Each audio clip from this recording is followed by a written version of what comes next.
Probablemente una de las cosas más lindas que hacen los periodoncistas o que hacemos los periodoncistas es cuando interactuamos con otras especialidades, y particularmente con prótesis, que es donde se obtienen los resultados más lindos y más valorados por los pacientes, y donde detrás de todo buen tratamiento rehabilitador debe haber un equipo multidisciplinario detrás, y entre eso está la periodoncia, ¿ya?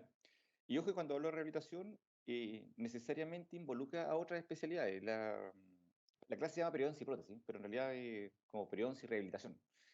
Y cuando uno habla de rehabilitación, no solamente está hablando de periodoncia y rehabilitación, sino de endodoncia y rehabilitación, ortodoncia y rehabilitación, porque todo eso va de la mano para tener el resultado planificado por parte del rehabilitador. Y el trabajo de todas estas especialidades en pro de la planificación del rehabilitador. ¿Ya?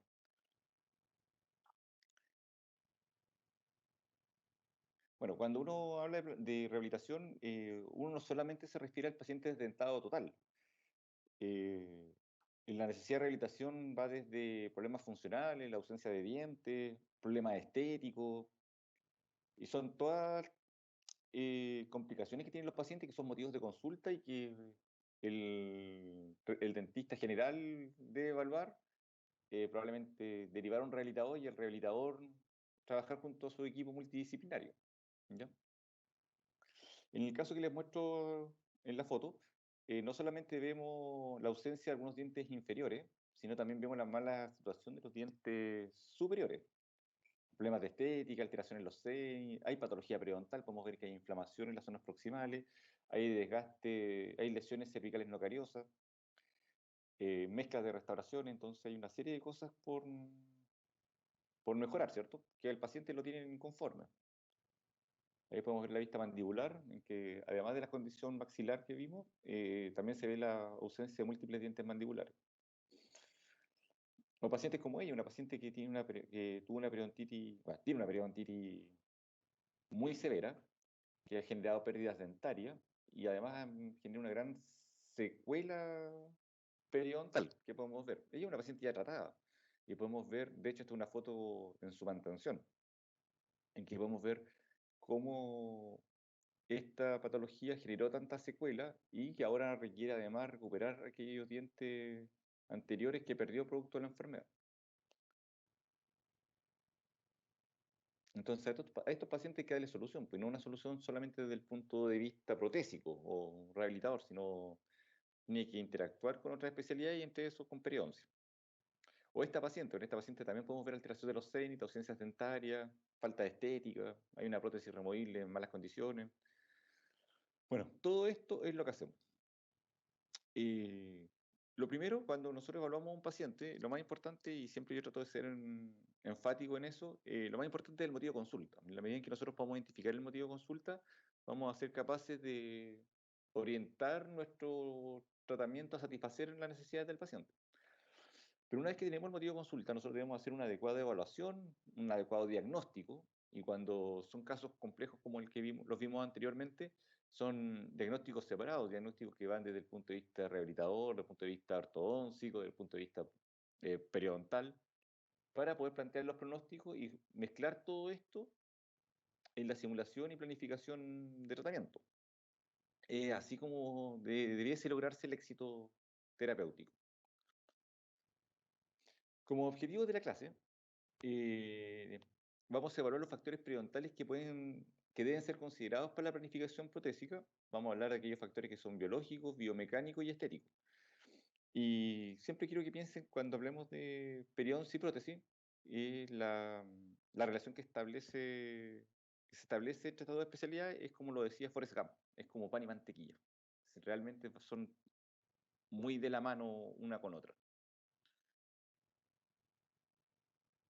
Bueno, cuando se planifica un tratamiento rehabilitador como los que vimos anteriormente, estos casos complejos, pacientes probablemente que tienen un estadio 3 o 4 periodontal, que ya podemos ver muchas secuelas de la enfermedad y que además requieren tratamientos rehabilitadores, el tratamiento siempre debería estar dividido en etapas o fases. Y esta etapa debería ser la primera, que es la fundamental y la inexcusable, que es la fase etiológica, ¿cierto? Donde tratamos toda la patología del paciente. Después debería venir una fase estabilizadora, que es la cual nosotros empezamos con tratamientos intermedios a rehabilitar a nuestro paciente hasta pasar a la fase definitiva en que ya entregamos la estructura. Y además a estas tres deberíamos agregar una cuarta fase que no es menos importante, que es la fase de mantención. Ustedes saben que todo paciente odontológico, una vez terminado su tratamiento independiente al tratamiento que se haya sometido, debe ser involucrado e incorporado a un tratamiento de mantención, una fase de mantención periodontal. Es decir, no periodontal, sino odontológico. Entre eso la mantención periodontal. Cuando hablamos de fase etiológica,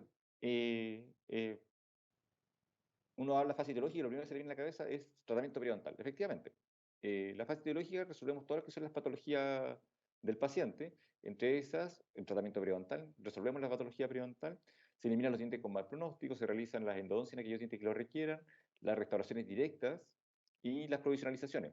En caso de, por ejemplo, restauraciones más complejas, al menos debiesen haber inactivaciones de carie en esta etapa.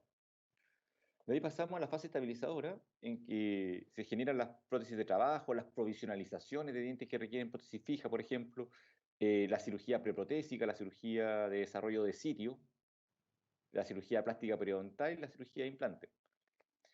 Eh, es importante en esta etapa en que, además, por ejemplo, se podría partir un tratamiento de ortodoncia si el paciente lo requiere previo a su fase estabilizadora, perdón, a su fase rehabilitadora o definitiva.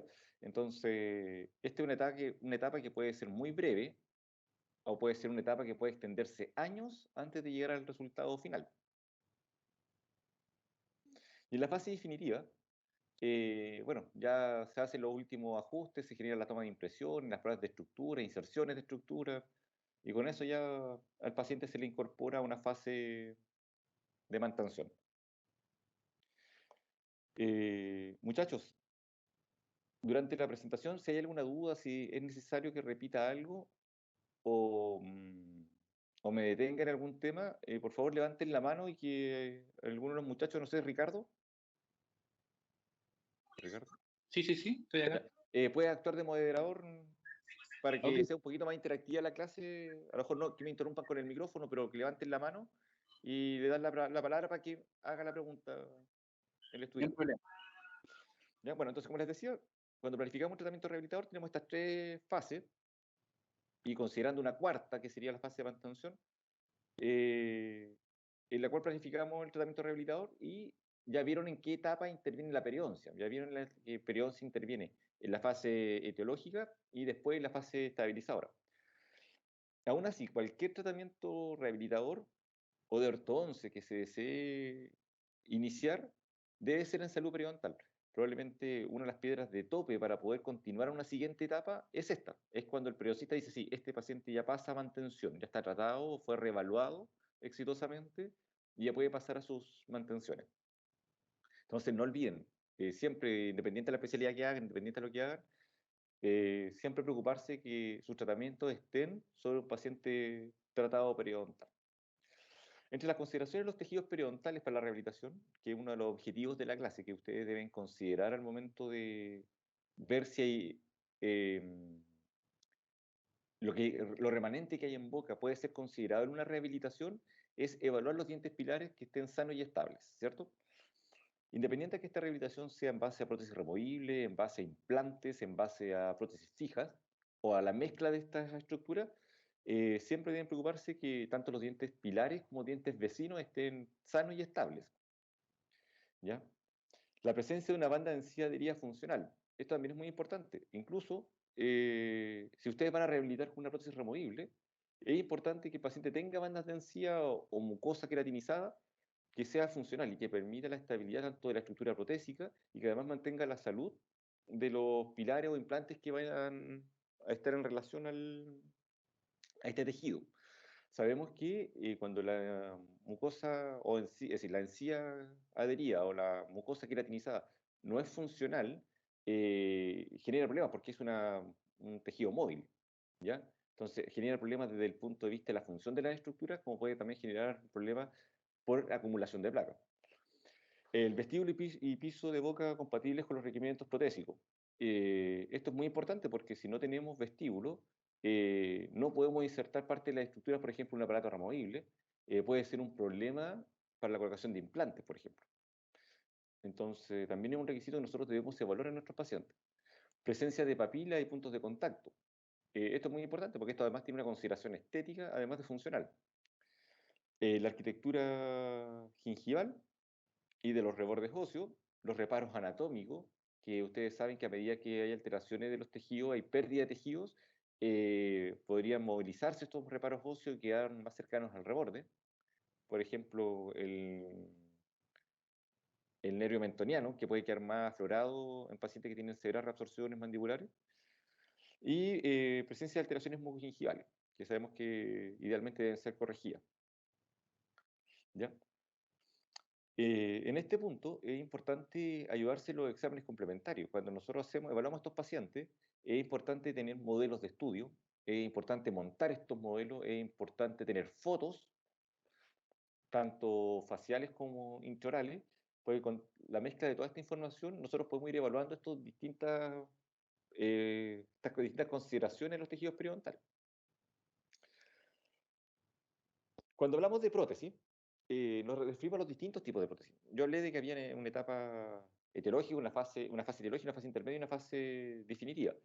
Pero el paciente puede, para un tratamiento definitivo, pasar por distintas prótesis. Entonces, es importante que nosotros tengamos en consideración las distintas prótesis que vamos a utilizar con sus distintas finalidades, con sus distintos materiales, y entender que todas estas estructuras, todas estas prótesis, deben ser incorporadas y consideradas dentro de las mantenciones del paciente. Me explico. Ya sea una prótesis temporal, ya sea una prótesis removible definitiva, ya sea las coronas de prótesis fijas unitarias, todas estas estructuras, independiente del material, deben ser mantenidas en buenas condiciones, requieren mantención en el tiempo hasta llegar a la fase definitiva o hasta que se cambien. No por ser aparatos provisionales, no van a requerir ser incorporados en la mantención, y cuando me refiero a mantención me refiero a la desinfección de la estructura, a los pulidos, a la remoción de los materiales, al recambio si es necesario por la mala condición de la estructura.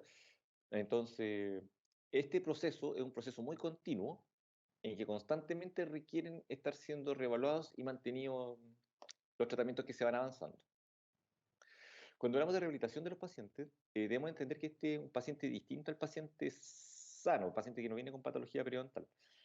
El paciente de rehabilitación es un paciente que viene tanto con secuelas desde el punto de vista del desdentamiento, pues sabemos que cada vez que se pierde un diente se generan cambios en los tejidos y además cambios por las secuelas de la enfermedad periodontal, que también sabemos que son importantes.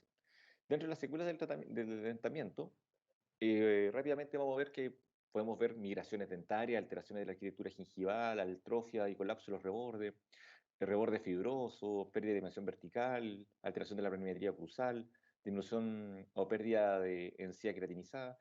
Como ustedes pueden ver, la pérdida de un diente no solamente genera la ausencia de este órgano, sino además una serie de alteraciones en los dientes vecinos, en los tejidos en torno al vano de déntulo, que generan una complicación o que hay que tener en consideración al momento de rehabilitar al paciente.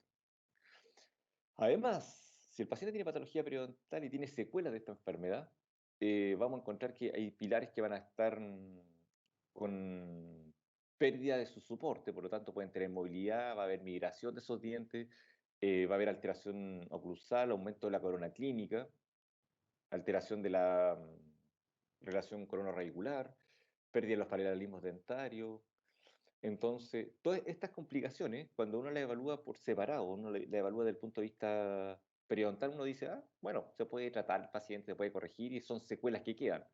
Pero, cuando se necesita incorporar además este diente a una rehabilitación, ya son otras las consideraciones que hay que tener. Evidentemente, dientes que a lo mejor pueden ser conservados desde el punto de vista periodontal, puede que no puedan ser incluidos en una rehabilitación, ya sea por alguna de estas consideraciones, es decir, por el compromiso de furca que puede tener ese diente, o por la pérdida del paralelismo dentario. Tienen que entender que, por ejemplo, cuando necesitamos hacer una prótesis removible, necesitamos de que haya un solo eje de inserción y que se hagan las preparaciones biológicas para que penetre en un solo eje una prótesis removible. Por lo tanto, dientes que han perdido su paralelismo, y es muy severa esta alteración del diente en la arcada, puede significar que tengamos que sacarlo para poder generar este eje único de inserción.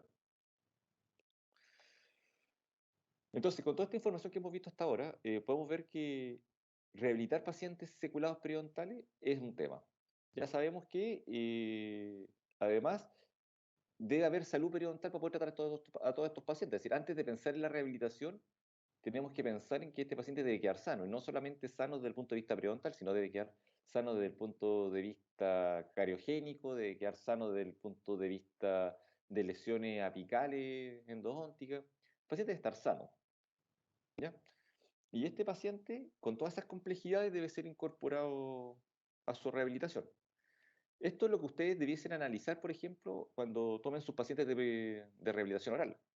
Ustedes ya lo hicieron en fija, y lo hicieron en removible, pero probablemente con una base de conocimientos mucho menor, donde eran tratamientos que eran muy focalizados a resolver el requisito clínico, que era hacer la prótesis fija o hacer el par de removible total o parcial, ¿cierto?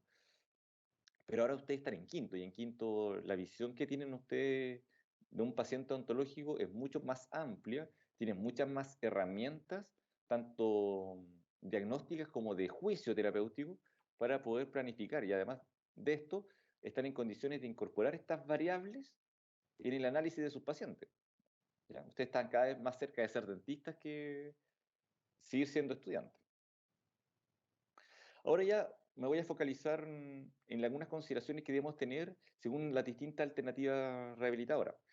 Esto ya es bastante más superficial, pero quiero que en esta parte de la clase podamos ver cómo debemos orientar nuestro análisis cuando enfrentamos una prótesis fija, cuando enfrentamos una prótesis removible, cuando enfrentamos una rehabilitación sobre implante. También me gustaría que en este punto ustedes fuesen capaces de determinar cuál es la mejor alternativa para un paciente secuelado periodontal, ¿ya? Y cuáles son los criterios para hacer esa selección. Además, es importante que sepan que, independiente a cualquiera de estas tres alternativas que se seleccione, cualquiera de ellas puede ser muy válida para un paciente y puede ser la primera elección para un determinado paciente, incluso con secuelas periodontales, ¿ya? Así que continuamos. Consideraciones de prótesis fija. Bueno, cuando evaluamos una prótesis fija, ya sea unitaria o una prótesis fija plural, debemos considerar esta serie de variables, que es como el tamaño del vano, la calidad de los pilares, el nivel de inserción de los dientes remanentes, la relación corona-radicular, la presencia de cantilever, la preservación del espacio biológico o tejido de inserción supercrestal, como lo llamamos ahora, el TIS, la oclusión antagonista, guías de desoclusión, área periodontal.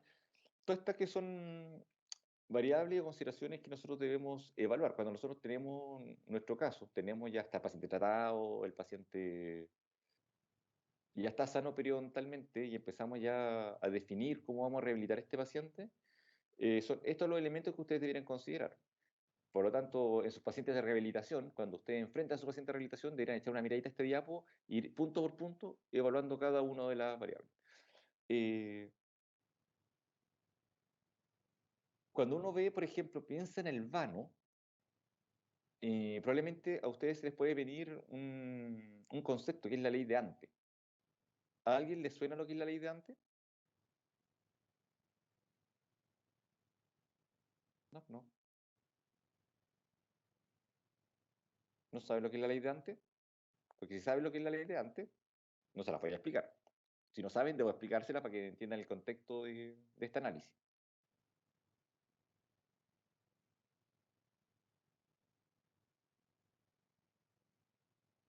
Camila Caballero está por ahí. Marcelo. Sí, doctor, acá ¿Sí? estoy. Camila Caballero, ¿cómo está? Bien, gracias. ¿Y usted? Muy bien. Qué Bueno, bueno. considerando que usted es una muy buena estudiante, y cuénteme, ¿sabe lo que es la ley de Ante? No, no sé, doctor. Ya, No perfecto. tengo Quería estar idea. seguro de que no sabía, si sabían o no, si ya lo habían pasado. Pero la ley de Ante es En realidad es una teoría, más que una ley. ¿Ya? Y esta teoría dice que cuando uno va a rehabilitar un vano edéntulo, con prótesis fija plural, la extensión del vano no debe ser mayor al área periodontal de los dientes pilares. ¿Se entiende, no? Es decir, el tamaño del espacio del vano no puede ser mayor al área de la suma de ambos pilares al juntarlos. El área periodontal de los pilares de esa prótesis fija plural. Por lo tanto, si este vano es más grande que el vano, eso requiere que se tengan que considerar más dientes pilares para que este área periodontal de los dientes pilares sea mayor al vano. ¿Se entiende? Ujú. Ya, bueno, esa es la ley de Ante. La ley de Ante, por mucho tiempo, marcó generó la definición de las rehabilitaciones en base a prótesis fija plural. ¿Ya? Entonces, y la cito porque probablemente se considera como la única variable o la variable más importante a considerar. Y en realidad no es así. Las variables a considerar es la mezcla y la interacción de todas estas que le estoy mostrando en esta diapo. Ricardo, ¿me ibas a hablar? Sí, era que al final la explicaras porque Kim puso que no sabía y Maite también, pero creo que Perfecto. quedó claro. Sí. Entonces, el punto de citar la ley de Ante era eso, que la ley de Ante se consideraba como una ley y era determinante. Si se puede hacer o no se puede hacer una prótesis fija, o si se tiene que hacer, se tiene que considerar más pilares que los dientes vecinos iniciales en la evaluación. Pero en realidad eso es una visión muy lineal y deberíamos tener más elementos de juicio para poder decidir cómo vamos a rehabilitar con prótesis fija a nuestro paciente.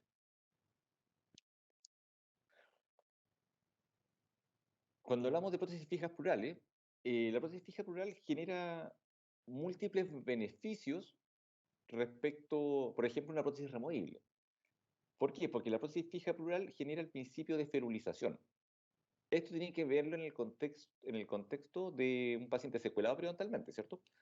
Entonces, es un paciente que ya sabemos que puede tener algún grado de movilidad dentaria, tiene alteración de sus relaciones coronoradiculares y todas estas variables que vimos anteriormente en la diapo anterior. Entonces, en este contexto, la prótesis fija plural puede ser un tremendo aporte. ¿Por qué? Porque genera el principio de ferulización. Cuando nosotros hacemos una prótesis fija, generamos básicamente una férula rígida, una férula definitiva. Y eso va a permitir que el funcionamiento biomecánico de esa estructura funcione como un diente multiradicular, ¿ya? Y siendo capaz de aumentar su área de soporte periodontal. Debemos tener en consideración en este criterio en que las consideraciones en la prótesis fija plural y bajo este principio de ferulización rigen los mismos criterios de cuando nosotros ferulizamos un diente. Entonces, sabemos que cuando se feruliza en un solo eje, esa férula tiene un funcionamiento biomecánico mucho más deficiente así ferulizamos en más de un eje. Y cuando hablo más de un eje, es cuando la dirección de la ferulización involucra dos planos. ¿Ya? Si nosotros, por ejemplo, abarcamos la zona del canino, donde hace el giro el arco, ya sea maxilar o mandibular, la estructura pasa de ser una línea y empieza a ser un triángulo, ¿cierto? Entonces, el área de soporte es mayor. Si nosotros hacemos una ferulización de arco completo, arco cruzado, de lado a lado, un maxilar, el funcionamiento biomecánico es extremadamente bueno porque se genera un cuadrilátero. ¿Se entiende, cierto? Entonces, entre más ejes toma la férula, es mejor su funcionamiento biomecánico. Cuando nosotros ferulizamos en un solo eje, ya sea, por ejemplo, ferulizamos 8 y 9, ¿ya? Claro, la férula va a generar que funcione eh, bien en sentido mesiodistal, pero no va a funcionar mucho mejor en sentido vestíbulo palatino. ¿Por qué? Porque genera un tangencial corto que no genera muy buen funcionamiento biomecánico. A diferencia de si nosotros ferulizáramos de canino a canino, en que se casa a generar un arco, ¿cierto? En el canino a canino, y en esa ferulización se forma un pequeño cuadrilátero. Y ese cuadrilátero funciona muy bien del punto de vista biomecánico porque estabiliza en todos los ejes del espacio. La distribución y la fuerza aérea periodontal. A diferencia de una prótesis removible, cuando nosotros hacemos una prótesis fija plural, el eje de carga se genera en el centro de los dientes pilares. ¿Ya?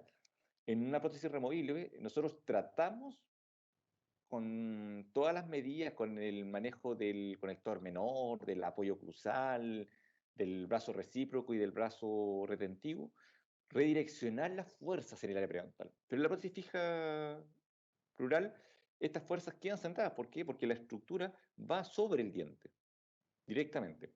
Y cuando se genera la carga, siguen cayendo dentro del área periodontal y la respuesta a la carga la genera el espacio periodontal. Control de los ejes de rotación. Cuando nosotros hacemos una prótesis fija plural, también controlamos los ejes de rotación. Todos, no, no todos, lamentablemente no, porque eso va a depender de la extensión del vano edéntulo, de lo que yo les decía, si vamos a poder ferulizar en línea, en un tangencial, si vamos a poder ferulizar haciendo un triángulo, si vamos a poder ferulizar haciendo un arco. En la medida en que más ejes tomemos, menos ejes de rotación vamos a tener y más control de estos ejes vamos a tener. En prótesis removible también hacemos una serie de esfuerzos por controlar estos ejes de rotación.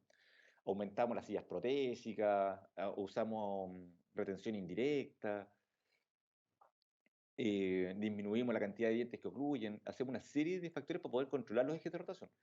En cambio, prótesis fija plural es parte de la planificación de la prótesis fija plural el controlar estos ejes de rotación porque es innato a su estructura. Dientes con periodonto disminuido mejoran su comportamiento biomecánico al ser incorporados en una prótesis fija plural. Bueno, en realidad no hay tanto estudio como uno podría creer, no hay tanto estudio, pero los pocos que hay demuestran que el funcionamiento biomecánico de una prótesis fija plural es mejor que el de una prótesis removible.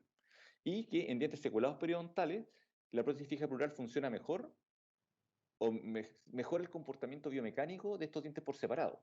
¿Por qué? Porque priman los principios que vimos anteriormente. Hay un principio de ferilización que mejora el comportamiento biomecánico de estos dientes. En dientes con periodonto disminuido, la mejor elección para reemplazar dientes intermediarios debiese ser una prótesis fija plural en comparación con un aparato removible.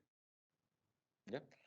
Esto es un trabajo de Niemann y Linde, un trabajo antiguo, que concluyen que es mejor utilizar una prótesis fija plural que una prótesis removible para rehabilitar pacientes seculados periodontalmente. Hay otro trabajo y un artículo que a quien le interese se lo puedo mandar, en que habla que además el éxito de estas rehabilitaciones en arcos cruzados, es decir, cuando se abarca el maxilar completo, es decir, un maxilar completo con dientes seculados periodontalmente, el éxito a los 5 años es de alrededor del 97% y el éxito a los 10 años de alrededor del 93%, que probablemente supera con creces al resultado obtenido, por ejemplo, con una rehabilitación sobre implante, donde sabemos que 4 de cada 5 implantes presentan problemas a los 5 años. Y mejor que una prótesis removible que sabemos que en pacientes seculados periodontalmente, la incorporación de aparatos removibles puede afectar el pronóstico de esos dientes en el largo plazo. ¿Ya? Entonces, esto es un dato muy importante a considerar porque probablemente nuestra primera elección debe ser una prótesis fija plural. Bueno, ahora vamos a hablar algo de prótesis removible. También hay que tener una serie de consideraciones cuando evaluamos pacientes seculados periodontales para ser rehabilitados con prótesis parciales removibles. Ahí se me enfrió el café. Calidad y distribución de los pilares, la calidad de los rebordes edéntulos, la característica de los tejidos gingivales, el eje de inserción, el eje de rotación, la vía de carga y el anclaje. ¿Ya? Lo importante es que nosotros seamos capaces de mejorar todas estas variables y disminuir las posibles amenazas. ¿Ya? Entonces, por lo tanto, debemos generar la mayor superficie de carga en el sentido más axial posible y tratar de balancear o contrarrestar la mayor cantidad de palanca a la cual va a ser sometida esta estructura.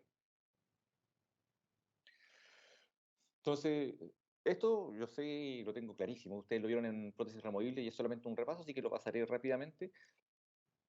Cuando uno va a rehabilitar con un aparato parcial removible, deberá tener en consideración estos 4 aspectos: aspectos estéticos, aspectos funcionales, aspectos biológicos y aspectos biomecánicos. Como yo les decía, yo les dije recién, les di un hecho, les dije, la prótesis fija plural funciona mejor que una prótesis removible. Entonces uno debería preguntarse, ¿la prótesis removible está indicada en pacientes seculados periodontalmente? Claro que sí, están indicadas. Y como les dije al comienzo de la clase, muchas veces una prótesis parcial removible puede ser la mejor opción para un paciente determinado.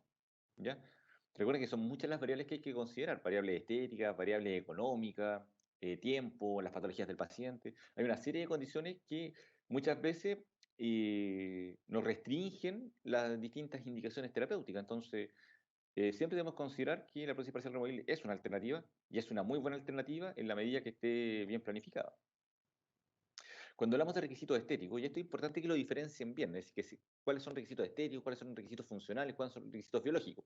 Cuando hablamos de requisitos estéticos, debemos devolver los tejidos perdidos duros y blandos. Y esta es una ventaja, por ejemplo, sobre la prótesis fija, porque la prótesis fija nos permite devolver dientes, pero no nos permite, por ejemplo, devolver de buena manera encía, no nos permite devolver soporte de los tejidos. Entonces, muchas veces el uso de un aparato removible nos permite manejar de mejor manera el soporte labial, la cantidad de tejido perdido, el perfil del paciente. Cuando hablamos de factores funcionales, probablemente hay que tener en consideración la fonación, la masticación y la deglución. Y acá, efectivamente, la prótesis removible tiende a tener más problemas y son cosas que uno debe considerar en la rehabilitación con este tipo de estructura para que se obtenga el mejor funcionamiento en estas tres funciones, valga la redundancia. Y principios biológicos. El principio biológico es conservar los tejidos duros y blandos. Y esto es importante porque cada vez que nosotros hacemos una prótesis removible, muchos pacientes se quejan o acusan de que la prótesis removible genera caries, por ejemplo, o que bota los dientes. Y en realidad, en una estructura bien hecha, nosotros debemos controlar estos aspectos. Nosotros sabemos que los retenedores por sí solos no generan caries, ¿ya? Tampoco debería generar tensión sobre los dientes. Nosotros sabemos que en una prótesis removible bien hecho, el diente no está sometido a carga. ¿Por qué? Porque prima el criterio de pacificación, o el principio de pacificación. Es decir, nuestro retenedor no está activo si la prótesis no está en función. ¿Y cuando entra en función esa prótesis? Cuando trata de ser desalojada. Y cuando trata de ser desalojada recién, este retenedor trata de pasar el ecuador protésico y recién se activa. Por lo tanto, en condiciones de no función, no debería estar los dientes pilares en sobrecarga. Además, si nosotros tomamos consideración en cuanto a la extensión de las sillas protésicas, una buena impresión, también deberíamos ayudar a preservar y disminuir la remodelación de los tejidos bajo esta estructura. No alterar el periodonto de protección e inserción. Y nosotros cuando planificamos una prótesis removible debemos tener en consideración todas estas variables, además de permitir la higiene. ¿Ya? Es muy importante cuando uno habla de estas cosas, uno parte de la base de que esto se va a hacer y se va a hacer bien y se va a hacer con una buena planificación y con una buena estructura, con un buen diseño de la estructura, que tenga en consideración todas estas variables, ¿cierto? Para eso nos formaron. Bueno, los requisitos protésicos, cuando hablamos de requisitos biomecánicos, debemos tener en consideración los componentes protésicos de la estructura, ¿cierto? Cuando hablamos, bueno, tenemos que tener en consideración los distintos componentes de la estructura. Y hay tres fuerzas a las cuales es sometida una prótesis removible. Están las fuerzas que hablan de la retención, del soporte y de la estabilidad. ¿Ya? Y esto es muy importante porque distintas estructuras o varias estructuras de la prótesis están hechas y deben ser planificadas para responder a estas distintas demandas, a la demanda de retención, soporte y estabilidad. Y para eso modificamos o establecemos cuál es el mejor conector mayor y menor, las sillas protésicas, el complejo retentivo. Acá involucra también, por ejemplo, pasos previos como es la toma de impresiones del paciente y todos estos aspectos que mejoran el funcionamiento de nuestra estructura. Es muy importante también, como yo les decía, dentro de las variables a considerar en prótesis parcial removible en un paciente secuelado, determinar la vía de carga y el anclaje. Yo sé que cada vez que ustedes diseñan una prótesis removible, lo primero que hacen al momento ya de tener definido cuáles van a ser los dientes pilares es establecer el eje de rotación, ¿cierto? El eje de rotación y además establecer cuál va a ser el anclaje y la vía de carga de este paciente. Cuando hablamos del eje de rotación, nosotros determinamos dónde van a ir los apoyos y el apoyo indirecto de esa prótesis, ¿cierto? Es la retención indirecta. Cuando hablamos de anclaje, tenemos que ver dónde se va a sustentar esta estructura. ¿Ya? Si va a ser un anclaje lineal, un anclaje cuadrangular, un anclaje triangular. Y la vía de carga va a depender si es una vía de carga dentaria como por ejemplo debiésemos ver en qué tipo de paciente. Ustedes deben estar pensando en un paciente clase 3 de Kennedy, ¿cierto? En que la carga es completamente dentaria porque todos los apoyos van en diente. Pero también esta carga puede ser una dentomuco soportada, como podría ser una clase 2, por ejemplo, una clase 1, o derechamente muco soportada, que es lo que nosotros vemos en una total. Recuerden que también a este análisis debemos incorporar el implanto soportado, ¿ya? Que puede ser sobre implantes.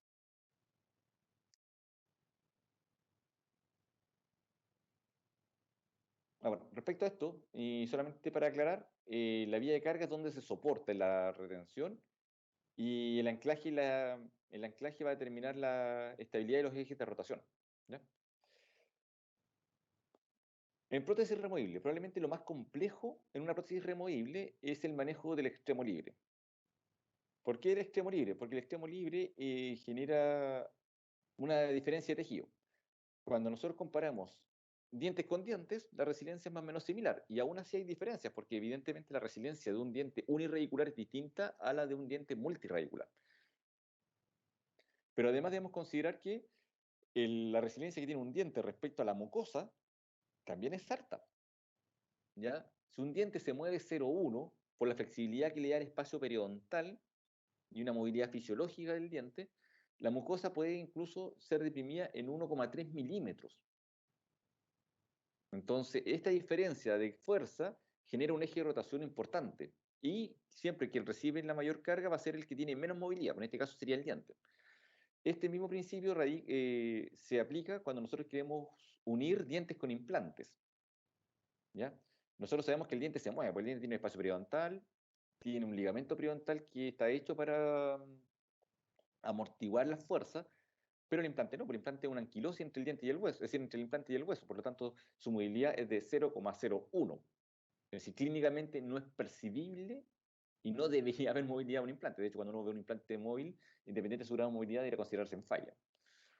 Entonces, esta diferencia de resiliencia es un problema. Cuando lo vemos en prótesis removible, nosotros debemos tratar de compensar esta diferencia entre el tejido blando y los dientes de soporte. ¿Qué medidas tomamos nosotros para compensar esa diferencia? La primera medida que tomamos es la toma de impresiones, ¿cierto? La toma de impresiones debiese ser una toma de impresión individualizada, debiese usarse un material lo menos elástico posible, que realmente sea capaz de registrar en función este tejido blando, este tejido deprimido. Además, deberíamos abarcar la mayor extensión de en la impresión para tener una mayor silla protésica y que el área de soporte en el vano sea lo más extensa posible, ¿cierto? Además, nosotros debemos generar una compensación en los dientes para evitar que se genere un eje de rotación, ¿cierto? Cuando ustedes planifican, por ejemplo, una prótesis en un paciente extremo libre bilateral, una clase 1 de Kennedy, cuando ustedes definen el apoyo no lo definen en distal del último diente pilar, ¿cierto? Ustedes dirán definirlo en mesial al menos del último diente pilar, ¿ya? Y esto tiene una explicación. Y la explicación es que cuando se somete a carga esta estructura, ¿cierto? El paciente muerde, la estructura en el extremo libre rota y baja para tratar de generar una sobrecarga en el eje de rotación. El eje de rotación va a ser la línea que se traza en los apoyos más distales, ¿cierto? En este caso, si es un extremo libre bilateral, debe ser la cara mesial de los últimos pilares. Ahí se genera el eje de rotación, ahí donde la estructura va a balancear. Entonces, al generar la carga, el eje de fuerza debiera caer sobre el último diente pilar. Entonces, si queda en el extremo libre, es decir, en distal de los dientes, esa carga, al angularse, ¿cierto? Al hacer esto, al angularse, la fuerza va a caer fuera del área periodontal.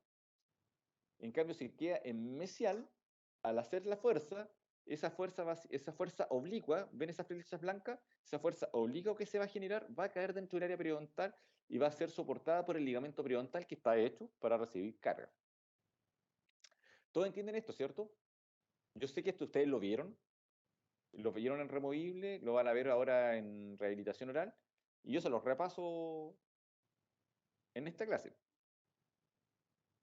¿Ya? Además que esto es muy de fundamento para que entiendan de por qué se hacen las cosas que se hacen cuando se planifica una prótesis removible. En el funcionamiento del complejo retentivo y de la retención indirecta en el extremo libre. Sigue siendo el problema del extremo libre, ahora en otro efecto, ya no en el efecto de soporte. Ahora lo vamos a ver en el efecto de retención, ¿ya? Porque uno de los requisitos es que nuestra prótesis no se salga.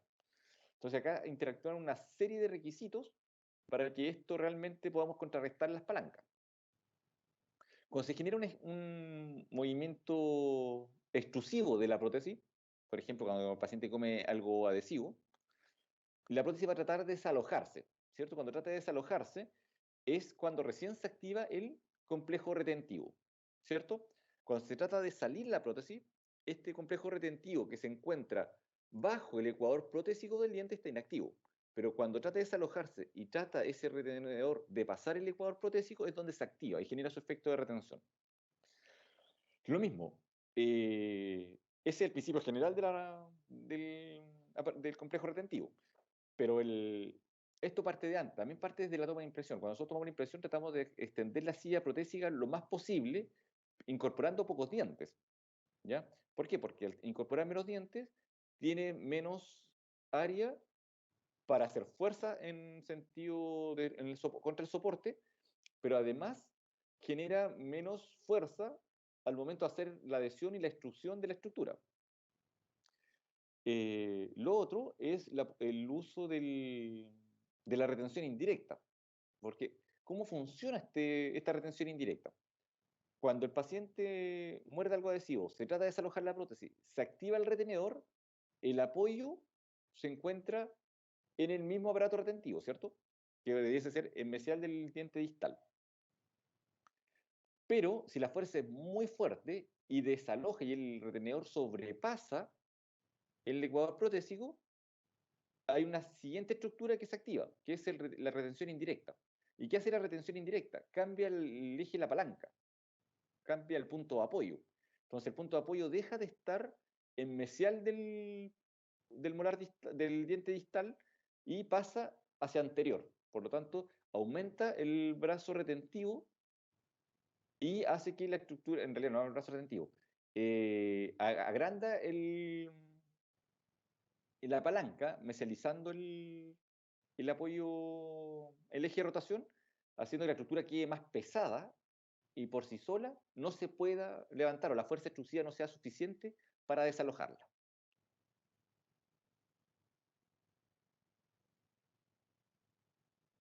Y sería. Muchachos, ¿cómo van hasta acá? ¿Ya entendieron más o menos o les aclaré y recordé los principios de la prótesis removible? Repasé y aclaré los principios de la prótesis fija, plural. Y ahora rápidamente les voy a pasar lo que es la prótesis implanto asistida. Acá yo voy a hablar muy genéricamente porque el doctor Jorge Ferraz hace una clase muy buena de este tema, en extenso, tanto de la parte quirúrgica como de la parte protésica, así que acá no me voy a extender mucho. Sí quiero hablar de que también es una alternativa que se considera en rehabilitación, ¿ya? Cuando hablamos de prótesis implanto asistidas, hablamos tanto de prótesis que pueden ser unitarias para reemplazar un diente, prótesis plurales, que funcionan muy similar a lo que es una prótesis fija plural, pero en vez de estar soportada en dientes, está soportada sobre implantes.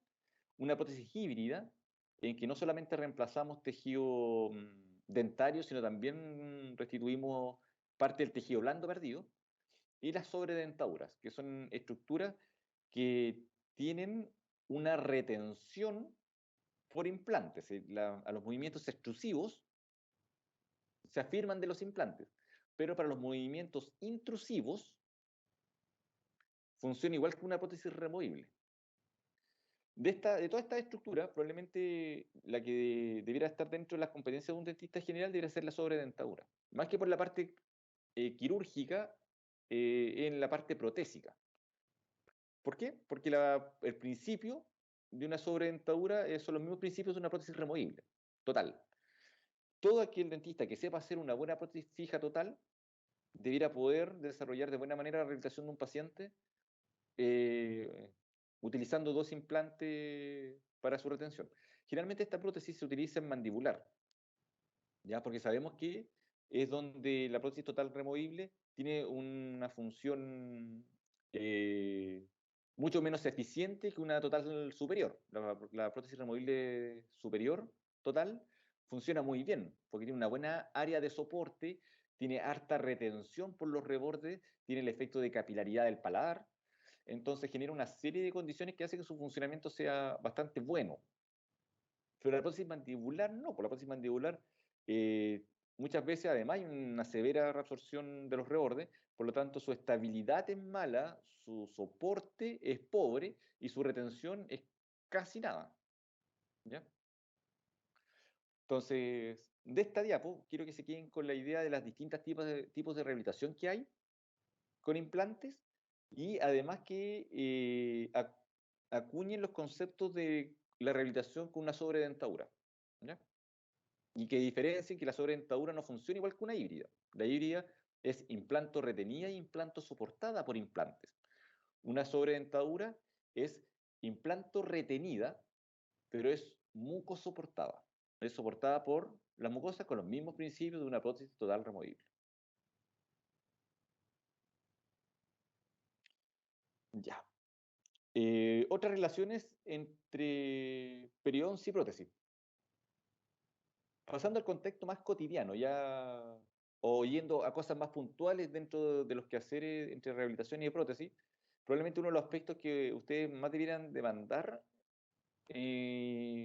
cuando lo vemos en operatoria o en rehabilitación es esto. Es cuando necesitamos rehabilitar con una fija, pero necesitamos además que las condiciones para rehabilitar estén de acuerdo a las necesidades. En este caso, este paciente es rehabilitado con una prótesis fija unitaria, y la prótesis fija unitaria casi no se ve, está desde el punto de vista técnico muy bien hecha. Pero acá tenemos un problema que nos acusa la falla de esto, ¿cierto? Y ustedes pueden ver que la encía se ve extremadamente roja. Bueno, ¿qué pasó acá? Se genera la invasión del espacio de inserción supracrestal. Y para eso, nosotros, dentro de todas las soluciones alternativas terapéuticas para resolver esto, porque no hay una sola alternativa, sino el alargamiento coronario es una de las alternativas, esa la hacemos los periodistas, ¿ya? Entonces es importante que ustedes sepan que cuando se ve invadido el espacio de inserción supracrestal, ustedes puedan hacer el diagnóstico de esto y además puedan generar las indicaciones para corregir esto. Entonces, ¿cuándo es necesario hacer un alargamiento coronario para la restitución del espacio, el tejido de inserción suprarrectal? Por estética, ¿ya? Muchas veces tenemos alteraciones de los cenit, tenemos alteración de la arquitectura dentaria y rosada del paciente, y eso requiere de una corrección quirúrgica, y eso lo podemos hacer con un alargamiento coronario, ¿ya? La invasión del tejido de inserción suprarrectal. No es raro encontrar dientes que, por razones protésicas, se encuentren invadido este tejido, ¿ya? Y nosotros debemos devolverlo.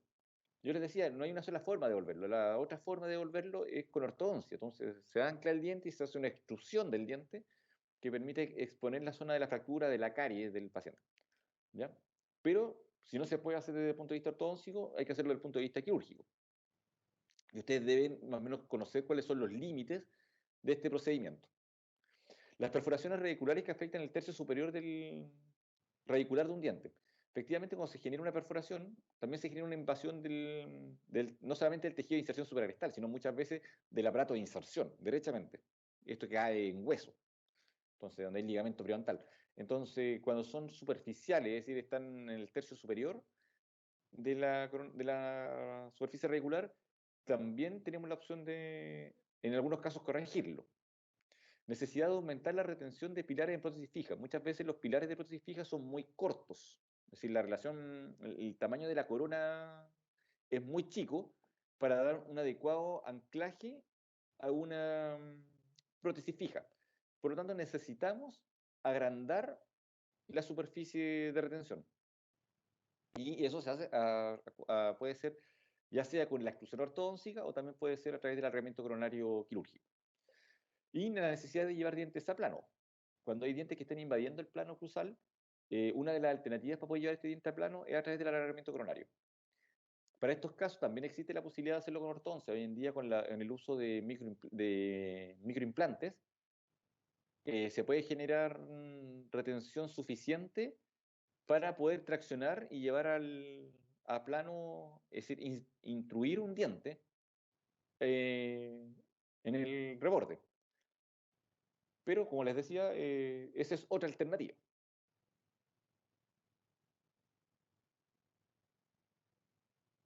En el alargamiento coronario quirúrgico es importante también que sepan cuáles son las limitaciones. Y dentro de esas limitaciones están las raíces cortas. Cuando hay raíces muy cortas, evidentemente, el hacer un alargamiento coronario puede generar una alteración en el brazo de palanca, en la relación coronaricular y en el brazo de palanca, haciendo que este diente pierda soporte.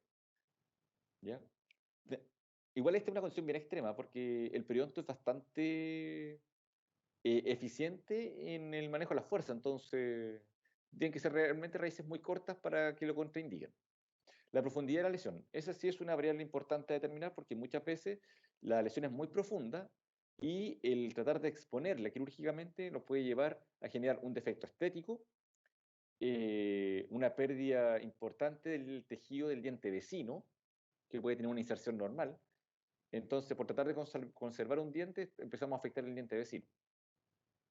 Además, por ejemplo, en la variable estética, cuando esto en el sector anterior, evidentemente el paciente no te va a aguantar que le deje una tronera grandota por tratar de conservar un diente, habiendo otras alternativas que pueden ser más eficientes. Raíces excesivamente cónicas también es un problema. El tronco dentario corto, efectivamente, porque a medida que hacemos el alargamiento coronario, generamos la rápida exposición de la furca.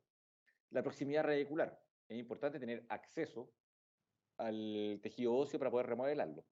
Consideraciones estéticas, que es lo que yo le hablaba en relación a las troneras y a los defectos que se pueden generar producto de esta pérdida de tejido quirúrgica, y el costo biológico y económico de hacer el tratamiento. Que muchas veces cuando uno coloca en la balanza, debemos evaluar eso en relación a otras alternativas terapéuticas. Ya, ¿cómo preparar un diente para una cirugía de alargamiento coronario? Es importante que cuando ustedes preparen un diente, lo primero que tienen que hacer es eliminar la carie o eliminar el defecto. ¿Por qué? Porque nosotros debemos trabajar sobre tejido sano. Entonces, el diente debe estar ya con su carie eliminada y el diente con el esbozo del tallado protésico. Debe haber una separación con el diente vecino. ¿Por qué? Porque nosotros debemos permitir el acceso de nuestro instrumental para la cirugía. Cuando uno hace prótesis fija, incrustaciones, es importante el dejar el despeje entre el diente tratado y el diente vecino, ¿cierto? Entonces, también esto es válido para la cirugía de alargamiento coronario porque nosotros debemos tener las condiciones óptimas para poder acceder de buena manera y ver lo que estamos haciendo durante la cirugía. Si es un diente desviral, este diente debe estar tratado endodónticamente. Es importante que la endodoncia esté hecha. Muchas veces el endodoncista pide hacer el alargamiento coronario previo a determinar la endodoncia. Y eso puede ser un problema, porque si ese diente tiene un problema, una complicación endodóntica, puede afectar el resultado de nuestra cirugía. Además, sabemos que la cirugía del alargamiento coronario es altamente exitosa. Y las endodoncias, a pesar de ser un tratamiento exitoso, tiene una tasa de complicación no menor. Entonces, muchas veces hacemos el alargamiento coronario, después se hace la endodoncia y el diente se pierde por la lesión endodóntica. Y no por la cirugía del alargamiento coronario, y habremos perdido tejido valioso que debimos haber conservado si ya estamos pensando en reemplazar ese diente con un implante. Y confección de un provisorio acrílico. ¿Por qué es importante la confección de un provisorio acrílico? Porque durante la cirugía hay que remover ese provisorio y una vez que termina la cirugía hay que volver a cementar ese provisorio. Y esto es importante porque esto va a ayudar a preservar la posición de los tejidos postquirúrgicos. ¿Ya? A pesar de que ese provisorio puede no tener las características óptimas de un provisional, debe ser lo suficientemente bueno para mantener los tejidos en posición. Y una vez hecha la cirugía, a la semana ya el rehabilitador o el quien indicó la cirugía puede arreglar ese provisorio. Pero con estas 4 condiciones, ustedes debiesen recién derivar a un paciente para la cirugía de alargamiento coronario. ¿Ya? Bueno, y ustedes se pueden preguntar, bueno, pero si está invadido el tejido de inserción suprarrectal, necesito eliminar caries, ¿cómo lo hago? Bueno, hago una gingivectomía. La gingivectomía no es lo mismo que un alargamiento coronario. La gingivectomía es una etapa del alargamiento coronario, pero si su tejido de inserción suprarrectal está invadido y usted corta la encía, le aseguro que a las 2 semanas, 3 semanas, el tejido va a volver a su posición normal. ¿Ya? Y además se va a mantener inflamado la zona marginal de su rehabilitación. Perdón. En la cirugía de alargamiento coronario, el objetivo de la cirugía no es cortar la encía. El objetivo de la cirugía es devolver el espacio. Es decir, lo que básicamente es alejar el hueso del margen de la preparación. Como muy bien explica el doctor Sánchez en su primera clase de anatomía del periodonto de 4º año, el tejido de inserción suprarrectal está básicamente compuesto por 2 estructuras. Las fibras suprarrectales y el epitelio unión. Pero además nosotros debemos considerar una tercera, porque sí o sí se va a formar un surco. Entonces nosotros le damos el valor de 1 milímetro a cada una de estas estructuras, por lo tanto, el tejido que nosotros deberíamos devolver es de alrededor de 3 milímetros. ¿Ya? Entonces, cuando estos 3 milímetros se ven invadidos, se genera una reabsorción descontrolada, producto de la invasión del tejido de inserción suprarrectal, que se traduce en una pérdida ósea descontrolada y en inflamación periodontal, ¿sí? Inflamación gingival. Entonces, ¿qué hacemos en la corrección? Y les pido disculpas de tener una foto de libro para poder explicar esto, porque esto es un procedimiento que nosotros hacemos habitualmente, pero por lo habitual y cotidiano que es, no nos damos el tiempo de tomar un buen registro. Yo a ver si me comprometo de aquí al otro año a tomar un buen registro en una cirugía de alargamiento coronario, digno de mostrar, en que pueda explicar el paso a paso de la cirugía. Pero bueno, usando esta foto de libro podemos ver, no, ver el cursor. En la foto A podemos ver el diente en que hay una fractura de una cúspide, que es la cúspide distolingual de ese molar que debiese ser el diente 19 y está siendo visto desde el lingual. El diente 19. Entonces lo que hay que hacer es devolver o exponer la zona de la fractura. Este es un diente que, si ustedes se fijan, ya está tallado. ¿Ya? Entonces, como ya está tallado, al exponer, al abrir el colgajo, ustedes pueden ver en la foto B la distancia que hay entre la preparación y el hueso. Y ahí podemos ver que ahí no alcanza a ver 1 milímetro entre ambos tejidos. Deben usar un poquito de imaginación, porque en realidad la foto no es muy clara. Yo no sé cómo se ve en la pantalla, muchachos. ¿Se ve bien? Sí, se ve bien. Perfecto. Se ve que Se ve está la como en el preparación y hay menos de 1 milímetro Claro. al hueso. Entonces, lo que se debe hacer es quirúrgicamente remover el hueso hasta devolver al menos 2 milímetros, en realidad debe ser 3, y poder exponer el plano. Y como les digo, eso no se hace a costa de cortar encías, sino de remodelar el hueso. Se remodela el hueso y después se cierra. Y eso permite, como ven en la foto D, de que el plano de la preparación quede completamente supragingival y permite ser rehabilitado de buena manera. Entonces, esto va a permitir la adecuada higiene y va a permitir la predictibilidad de esa rehabilitación en el tiempo. Si ustedes cementan algo subgingival, donde ustedes no saben dónde está el límite de eso, sobre todo con técnicas adhesivas, es extremadamente poco predecible y va a ser una restauración que más antes que después va a dar problemas.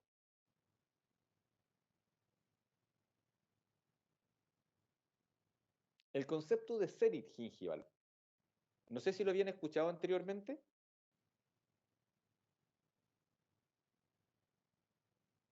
Zenit gingival se le llama...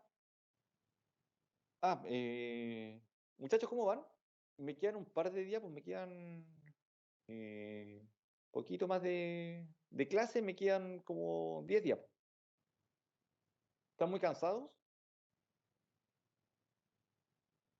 ¿Mili? ¿Aló? Oye, dale, Además, está bien Marcelo, hay un par de interesante. preguntas ahí en el chat que te las están Ya. planteando. Hagamos lo siguiente, para no... Demos un pequeño break, voy a responder las preguntas ahora. Hagamos un break de unos 15 minutos Ya. y vamos con la parte final de la clase. ¿Les parece? Sí, demos. Hay Sí, dos ok. preguntas que están ahí en el chat, mira. Démosle con la pregunta. Camila Caballero. Dice, doctor, ¿cuáles son los signos que nos aseguran que exista una invasión del TIS? Además de ver una terminación cervical sobreextendida, ¿hay otros signos clínicos y radiográficos? Ya, muy buena pregunta. Muy buena pregunta. Ya, a ver, ¿cuál es el criterio para determinar si está... Qué buena pregunta, Camila. ¿Cuál es el criterio? Esta va a ser pregunta de prueba. ¿Cuál es el criterio para determinar cuándo está invadido el espacio biológico? El criterio es el sondaje. ¿Ya? Cuando se invade el espacio biológico, usted tiene una retorsión subgingival, lo que ustedes debiesen hacer es ver si pueden sondear entre la encía y el plano. Si no hay sondaje, eso está completamente invadido. Completamente invadido. Si hay a lo menos 1 milímetro de sondaje, eso puede ser corregido con una gingivectomía. ¿Se entiende? Para la determinación de la invasión del espacio biológico es con el sondaje periodontal. Usted sondea. Si no hay sondaje, es decir, hay cero sondaje entre la encía y la preparación, es porque está completamente invadido el espacio de inserción suprarrectal. Si hay un sondaje de 1 milímetro, donde usted podría, por ejemplo, colocar un hilo separador, no estaría invadido y solamente sería una posición coronal de la encía. Por lo tanto, eso se puede remodelar, ya sea con un bisturí, con un electrobisturí, y eso. Bueno, y un láser. Pueden hacerlo con un láser también. No lo hagan con un instrumento caliente, por favor. Eso es una mala idea porque donde no pueden controlar el calor, pueden generar una necrosis ósea. Y otra cosa muy importante, si van a usar un electrobisturí, cerciórense de leer bien las indicaciones de cómo se usa. Años atrás me llegó un paciente de la U que venía con un tremendo secuestro óseo porque el estudiante, sin saber cómo se usaba el electrobisturí y sin ser guiado por un tutor clínico, hizo la cirugía y se le ocurrió dar irrigación. Entonces, en el agua transmitió parte de la corriente y generó una quemadura grandota en el tejido blando y además un secuestro óseo de proporciones importantes. Era del porte de una incrustación, el secuestro óseo. Así Marcelo, el que... tema radiográfico preguntan también. Ya, pero por eso, clínicamente hay inflamación. Ojo, la inflamación también es importante, la invasión del espacio biológico, sí y no. Es importante cuando efectivamente no están las condiciones biológicas para que la encía esté en condición de salud. Si hay un plano bien tallado y un buen provisorio, no necesariamente se va a expresar con harta inflamación la zona invadida. ¿Ya? Acá me voy a permitir una incidencia. Hay un colega que habitualmente me deriva pacientes para cirugía de alargamiento coronario. Es un profesor de la U. Y este profesor hace unos provisorios espectaculares, un tallado fantástico, y cuando llegan las pacientes para cirugía, la encía viene sanísima, sana, súper sana. Y es porque él hace muy bien las cosas, él talla muy bien el plano, hace un provisorio muy ajustado, se preocupa de que sea una cementación controlada del provisorio y permite que sea una cirugía breve, porque los tejidos vienen muy sanos. Pero como les digo, el criterio es el sondaje. Si no hay sondaje, es porque está invadido el tejido de inserción suprarrectal. Respecto a la radiografía, bueno, cuando es proximal, nosotros podemos tener luces de que puede estar invadido el tejido de inserción suprarrectal. Pero esto es una condición clínica, la invasión es clínica. ¿Ya? Y además la radiografía tiene la limitación de las caras libres, entonces no sabemos, porque también la invasión, por ejemplo, en las fracturas, podría comprometer una cara libre y no necesariamente la vamos a ver en una radiografía. Entonces la radiografía es un apoyo, pero no es determinante para la determinación de la indicación quirúrgica. Marcelo y lo otro, Fernanda pregunta sobre el instrumental para que se ocupa en la cirugía de alargamiento coronario, para la remoción de tejido óseo. Ya, es una muy buena pregunta también.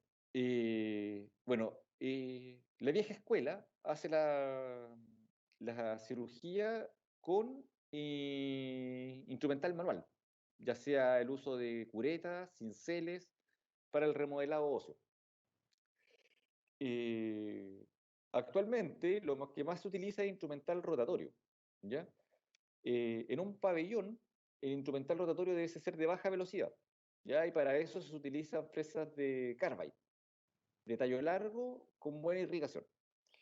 Cuando esta cirugía se hace en un sillón dental, con las medidas correspondientes a un pabellón para levantar un colgajo, se puede usar una turbina, ¿ya? Entonces la turbina da la irrigación y ahí se utilizan fresas diamantadas de tallo largo. Y bueno, y eso. No sé si alguno de los colegas quiere hacer alguna observación respecto al instrumental.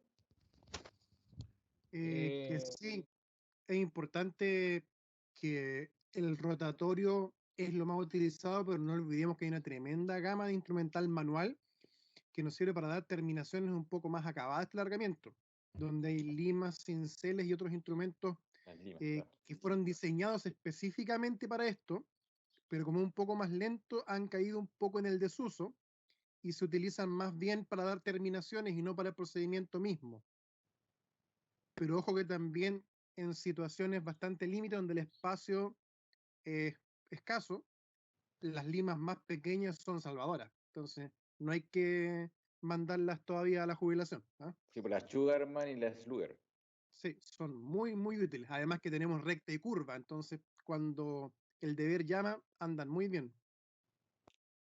La clase era de perio y prótesis, o periodoncia y rehabilitación. Vimos las consideraciones que hay que tener en la planificación de una rehabilitación una rehabilitación pasando por las distintas etapas. Vimos lo importante que era que ese paciente fuera tratado periodontalmente, estuviese en condiciones de salud para ser incorporado en una rehabilitación.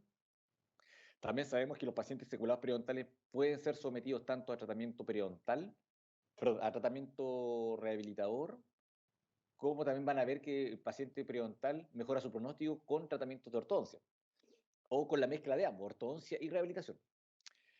Entonces, vimos cuáles eran los cambios que sufría un paciente tanto por el desdentamiento como por la enfermedad periodontal, por las secuelas de la enfermedad periodontal. Vimos aquellos elementos importantes a identificar en un paciente que va a ser rehabilitado con prótesis fija, en un paciente que va a ser rehabilitado con prótesis removible. Vimos los funcionamientos biomecánicos de las tres estructuras, de una estructura rehabilitadas por fijas, por removibles y particularmente la sobredentadura implanto retenida. ¿Ya? Y vimos lo que es la invasión del tejido de inserción supraestal. Ahora, terminando ya, quedan un par de diapositivas, básicamente son casos clínicos, en que vamos a aclarar el concepto del cénit gingival. El cénit gingival es la porción más alta del margen gingival de los dientes anteriores, ¿ya? Y que no se ubica a la misma altura en todos los dientes. En los centrales, como pueden ver en la foto, se ubica más hacia distal, en los laterales se ubica central y en los caninos se ubica hacia mesial. ¿Qué es importante de esto? Que en esta imagen, si yo tiro una línea que une los puntos, va a formar un triángulo de base apical o de vértice coronal. Y eso es lo que es considerado estético. Y es la misma relación que se establece respecto a sus bordes incisales, en que los bordes incisales también forman un triángulo uniendo el borde incisal del central con el canino y generando un vértice hacia apical con el lateral.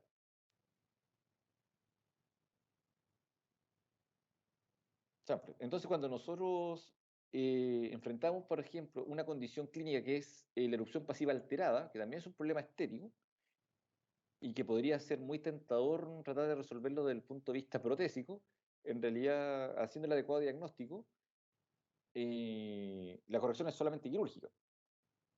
¿Ya? Y también acá el tratamiento periodontal el que hace, es decir, el periodoncista el que hace la pega de hacer el alargamiento coronario. ¿Habían escuchado de la erupción pasiva alterada? Porque no es objetivo de la clase la de la erupción pasiva alterada, pero tienen que saber que es una condición que existe, ¿ya? Y es cuando el margen gingival se encuentra de 3 milímetros o más coronal al LAC. Y este puede deberse solamente a una migración de la encía, puede ser una migración de la encía y del aparato soporte, del hueso. Entonces, a la pregunta que me estaba haciendo el doctor Clavería adelante, o la acotación que me está haciendo el doctor Clavería, respecto a lo que es el uso del Piezo Smile, que es un aparato ultrasónico para hacer el remodelado óseo, en estos casos uno no solamente corrige el hueso vestibular, sino además debe corregir el hueso proximal para asintar esa zona y permitir la correcta anatomía de la encía. En este caso que es muy notorio el cambio post-ortodoncia. Esta es una chica que debe tener 16, 17 años. Se hizo la ortodoncia, quedó con una imagen superior izquierda y después se hizo el alargamiento coronario quirúrgico. Con esos resultados. Cambió de dientes cuadrados a dientes de mujer. Y en esta foto, acá podemos ver, a esto me refiero. Si ustedes se fijan, en esta paciente, en este caso anterior, perdón, voy a volver para que vean, están los dientes cuadrados, ¿cierto? No hay un cenit gingival marcado, de hecho hay una línea recta entre los tres márgenes gingivales. Y resulta que en realidad los dientes de la paciente no son cuadrados, perdón, no son cuadrados, sino que tienen la anatomía de un diente normal. ¿Ya? En promedio, un central debiese medir 12 milímetros, mínimo 10 milímetros, si hay algo de desgaste incisal. Y si ustedes se fijan en esta foto, pueden ver que el hueso se encuentra impactado en el límite amelocementario. ¿Lo ven o no? ¿Lo logran apreciar? Y esa parte de esmalte liso que se ve arriba es todo lo que estaba cubierto. Entonces, desde ese margen, desde el límite amelocementario, hay que sacar 3 milímetros de hueso apical para devolver el tejido de inserción supracrestal y permitir que se vea completamente la corona clínica, es decir, la corona anatómica del diente. En este caso, como puedes ver, Ricardo, si te fijas, el ancho del hueso es parejo en todo el vestíbulo. Entonces, lo que uno hace ahí es asintar en proximal para generar el efecto redondeado de la encía en esa zona. Por eso ahí, no sé si el peso eléctrico no te resuelve eso. Entonces da la impresión de que, claro, tú alargas las coronas clínicas, pero te queda como un rodete de encías una vez que repara. Y no se ve bien. Sí, pero ahí el uso es previo. O sea, el uso del Piezo Smile es posterior a la gingivectomía. ¿Cómo no entendí, perdón? ¿Cómo, Ricardo? A lo que voy es que previo al uso del Piezo Smile hay ya un análisis de los tejidos antes de... Te entiendo a lo que vas, que si tú eliminas el hueso va a quedar un tejido de encía más gordo, más ancho. Claro. Mm. Sí, uno no solamente remodela en el margen, sino en este caso en particular, por ejemplo, también se remodela el perfil.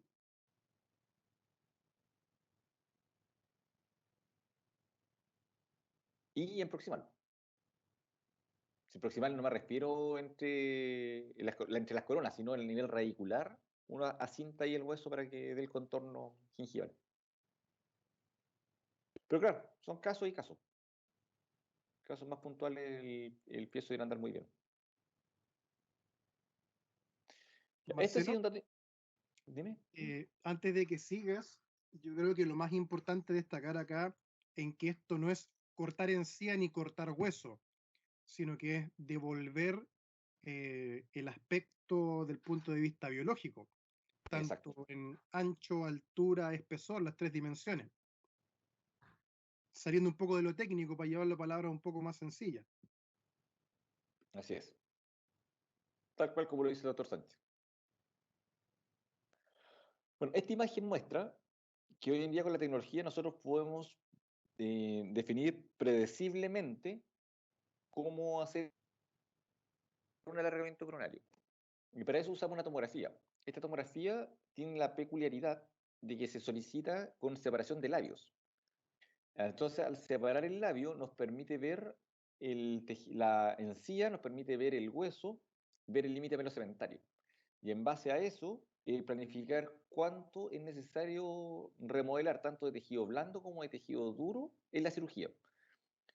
Este esquema que yo les muestro en la foto de una tomografía, cuando uno toma las medidas, uno lo registra así como una especie como de periodontograma, pero al revés. Un periodontograma en que vemos en relación a lo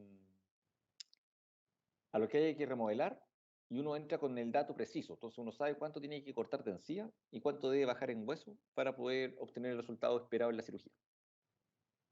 Sí. Y bueno, ya terminando con la clase, yo le decía que quedan puras fotos, casos clínicos y cosas. La idea era mostrar cómo el tratamiento, es decir, cómo la periodoncia se relaciona en un tratamiento rehabilitador. Yo le mostré una serie de casos al inicio de la clase en que habían varios desafíos. ¿Ya? Particularmente el caso que viene ahora es una paciente que cercana a los 60 años, en que tiene una severa alteración por la ausencia dentaria y además por secuelas periodontales. Como ustedes pueden ver, en una paciente que no tiene papila, le faltan dientes. Además, durante la rehabilitación perdió un diente, que es un diente que habíamos considerado inicialmente en la planificación y lo terminó perdiendo. Bueno, un diente que estaba muy dañado y además se generó una perforación durante la rehabilitación, para que vean que las perforaciones pasan. Entonces, lo importante es cómo se planificó este caso. Este caso se hizo el diseño digital de la rehabilitación, perdón, se hizo los encerados de la rehabilitación, se determinó cómo se iba a obtener y pasando por distintas etapas se fue cumpliendo el objetivo. Se hizo el alargamiento coronario del sector anterior, como ustedes pueden ver en la foto que está abajo. Esa foto inmediatamente, si no inmediatamente, sino durante la fase de provisionalización, donde se hizo la cirugía de estabilización, donde se hizo la cirugía de alargamiento coronario y se insertaron los nuevos provisionales.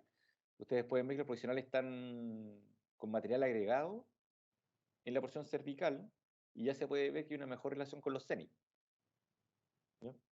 Y este es un paciente que fue rehabilitado con una prótesis fija plural de arco cruzado, en que pueden ver que no solamente se volvieron los dientes faltantes, sino que además se pudo mejorar el perfil de emergencia de algunos dientes con injerto, se pudo devolver el tamaño real de los dientes, mejorar los CENIs de los dientes, y abajo con una prótesis removible convencional.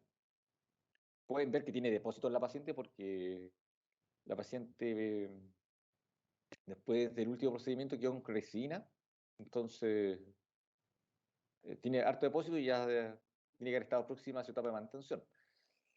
Pero esos son los cambios que se pueden obtener mezclando ambas especialidades. ¿Ya? Como yo les decía, es difícil ver una buena rehabilitación sin que haya un periodoncista apoyando. ¿Ya? Este es el otro caso que les mostraba, que fue el primero que les mostré al inicio de la clase, en que además de las coronas, igual hubo alargamientos coronarios, igual se restituyó con resina las lesiones cervicales, tratamiento periodontal y prótesis removible mandibular, que también, como les decía, no hay que mirar la prótesis removible como una mala alternativa protésica, sino como una excelente alternativa para el paciente justo. Y hay este otro caso, este es un caso que acá hay mezcla de todo. De hecho, incluso el doctor Bravo tuvo participación en este caso, en la resolución de una complicación que hubo en este paciente, en que acá se mezclan varias cosas. Se mezcla tratamiento periodontal, se mezcla rehabilitación en base a carillas de resina, en base a implantes, hay plástica periodontal acá, coberturas radiculares, pueden ver, cirugía de injerto en el reborde edéntulo, hay un puente y una prótesis fija unitaria, es decir, plural, también para reemplazar uno de los vanos donde ameritaba, en vez de colocar un implante, mejorar los dos dientes vecinos y colocar una prótesis fija. Entonces, también estos casos con equipos multidisciplinarios se pueden lograr de muy buena manera y obteniendo muy buenos resultados y estabilidad en el tiempo. Y las conclusiones, ya terminando, porque esta clase estaba planificada por 1 hora y media más o menos, en 2 tandas. Las conclusiones, bueno, toda rehabilitación debe estar planificada en un periodonto libre de enfermedad periodontal. Ese es el primer mensaje y el mensaje más importante que siempre nos interesa transmitir. Lo primero es el tratamiento periodontal. Paciente sano, paciente secuelado, paciente exitosamente tratado, paciente estable, pero paciente libre de inflamación periodontal. Ese es el primer objetivo y ese es el punto de partida para cualquier tratamiento. Los dientes con secuelas periodontales no son impedimentos para ser considerados una fase rehabilitadora, incluso con necesidad de tratamiento ortodóntico.